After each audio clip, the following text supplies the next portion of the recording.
Davo, January's been a pretty big month of basketball for the Hawks. You know, you've had multiple games, some midweek games as well. How's the energy levels feeling amongst the group? Yeah, the energy levels, they're feeling real good. Obviously the amount of games we've played, it would fatigue anybody, but we're still in high spirits at the moment. So like mentally, the boys are ready, especially to go out against a team like Melbourne. Now, you've had a couple of wins, couple of losses in the month, and you got 2 upcoming games at home this weekend. You obviously had a tough loss to Adelaide a couple of days ago. What have you taken from that loss? And it kind of looked like you guys, not so much struggling, but the offensive side of things and defensive side of things didn't really get rolling until late in the game.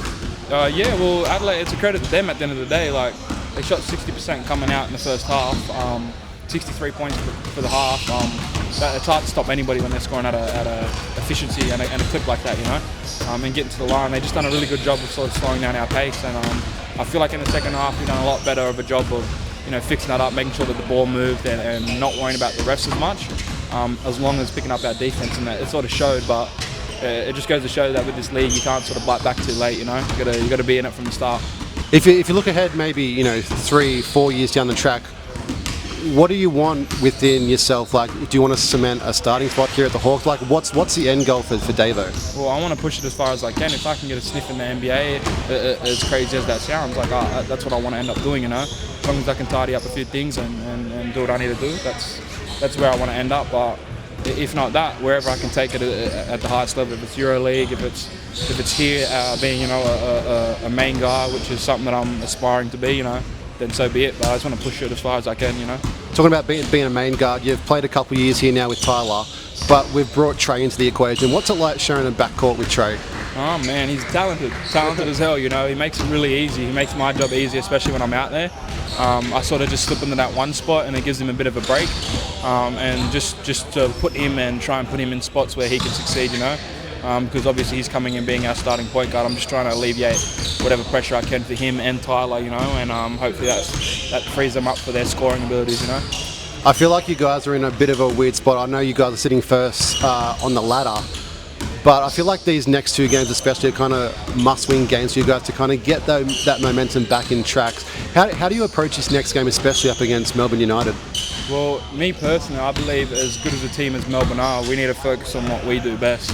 Because when we're at our best, I feel like no team can really stick with us, When we get a bit caught up trying to play one-on-one basketball or let referees take us out of the game, and what I mean by that is whether or not the calls they're making, how we're reacting to it.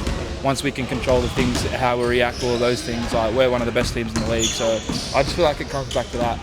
I know you just said you don't want to focus too much on one-on-one basketball, but it's no secret that Chris Goulding's been pretty, hot this year. Yeah. How do you limit his scoring ability? You have to limit them. Yeah. You have to limit them. Like, as good as CG is, like, it's sort of like the way I look at it is like a symbiotic relationship.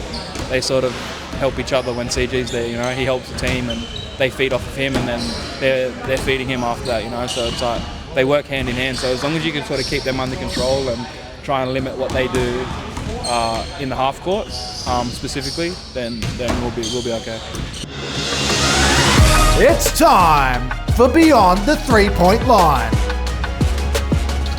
What's your go-to warm-up song? What song do you listen to before a game? I don't really do warm-up songs. You're not a music guy? I sort of just vibe with it. Just walking around, messing around with guys. What's your favourite movie of all time? God, that's such a tough one. Maybe Inception. Man, I can't get my head around that one. Yeah, you can't? No, I can't. It just takes me too many times. Oh man, you gotta lock in, bro. Once you can understand it, man, like that. Yeah, that. Oh man, I love that. Yeah, Inception might be up there. What about who's the most famous person in your phone? I don't know. JT. JT, take it. And lastly, before I let you go, do you have a message for Hawks fans this weekend? Yeah, turn up, turn out. Boys gonna put on a show. Nice. Good luck, Davo. Appreciate it, brother. Thanks man. For winning, bro. Appreciate it.